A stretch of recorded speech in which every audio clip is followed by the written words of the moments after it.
I'm a Statman.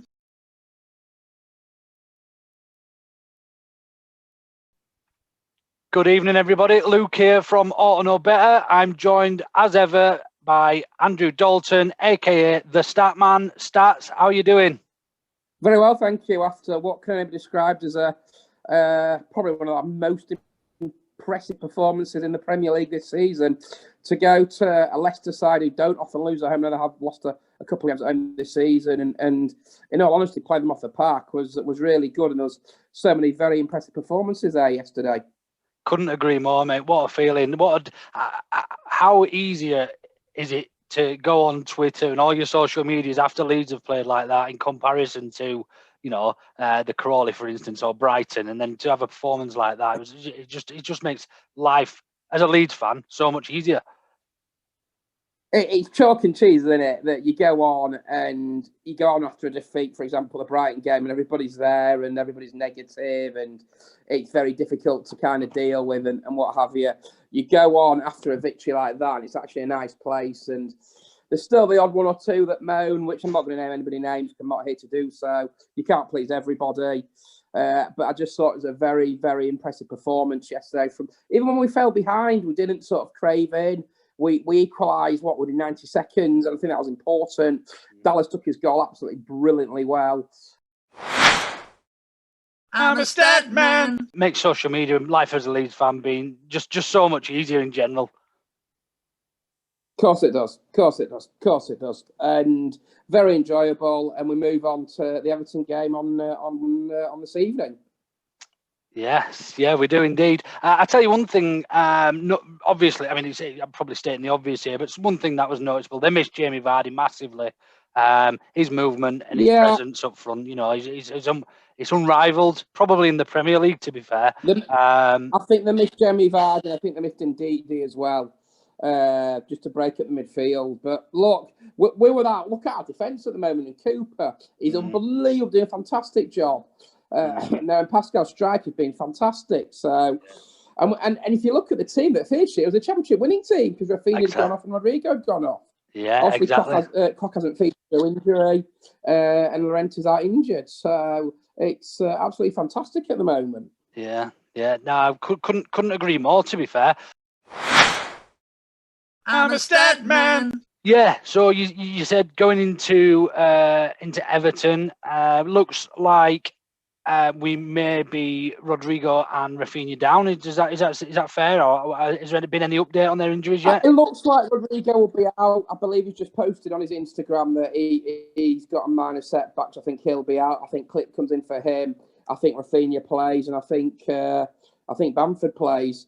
You think Rafinha will play? You're going to pick up injuries. Yeah, I think Rafinha will play, and I think Paddy will play. I think it's just a dead leg, and you are going to pick up injuries.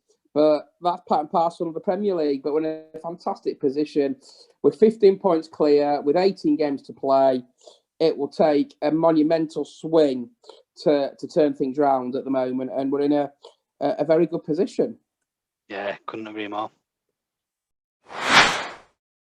I'm a Statman.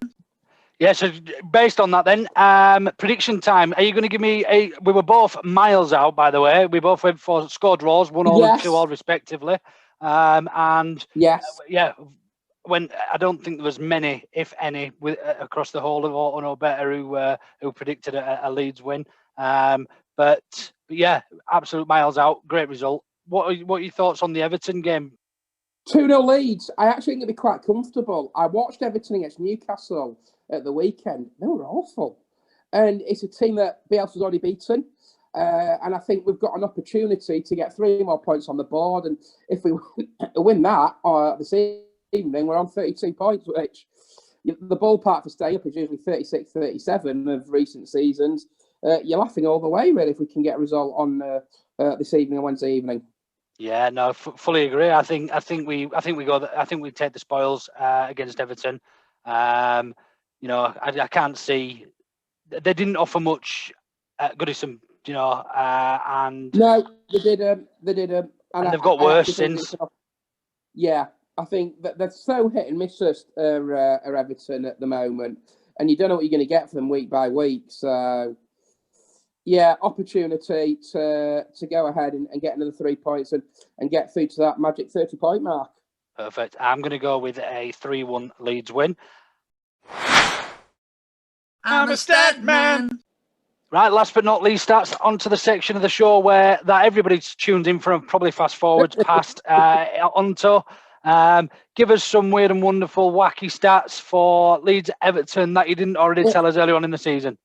Yeah, well, I've got 3 really. If we do get a result and win the game on Wednesday evening, we hit 5,001 league points since that inception back in 1920, since our first game went put there in the season 2021. We're looking for our first double over Everton since season 1990-91. The last time we came up from what was then the old second division. Looking to make it 3 straight league wins in the Premier League since January 2003. And Everton have only won 3 times in 50-odd visits to Ellen Road, the most recent being in start of November 2002, when Wayne Rooney got the winning goal. So they haven't got a great record at Ellen Road, and it's an opportunity to go and get 3 points. Yeah, good stuff. Good stuff. Is there anybody in particular of note missing for Everton? I didn't touch upon it earlier. I've not seen Anthony's presser. I'm guessing he'll do it tomorrow. So I'm guessing we'll probably find out more. Sorry, we'll do it Tuesday morning, should I say, and I'll probably find out more then. So they didn't look great against Newcastle, but every game's strange in this league at the moment. Enough, yeah. And to be fair, Newcastle played all right as well. I watched that game. Newcastle weren't bad at all. In fact, Newcastle have probably started an upward curve since probably the last 15, 20 minutes of the game against us.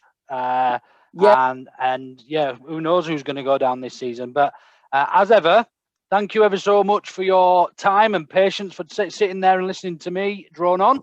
As ever, we do appreciate you popping on, and we will certainly be joining you for a brandy and coke after the game, as always, to give a bit of a reflection on the 90 minutes that we've just watched. Thanks ever so much. Cheers, Andrew. Enjoy your evening. Cheers, Luke. Take care. Bye. I'm a stat man.